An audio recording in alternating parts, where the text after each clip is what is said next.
ഒന്ന് നിൽക്കണം. ഇപ്പൊ വയസ്സത്രയായി?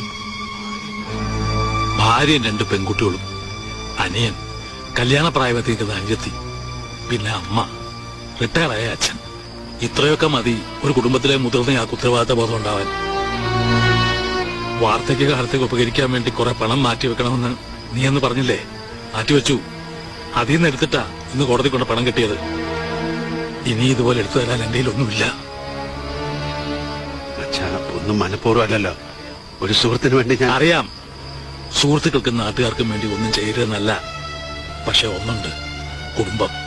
സമൂഹം എത്ര ഉയർത്തി പറഞ്ഞാലും അവനവന്റെ കുടുംബത്തിലുള്ളവര് കൊള്ളരുതാത്തവനാണെന്ന് പറഞ്ഞാൽ അതോടെ തീർന്നു അയാള്.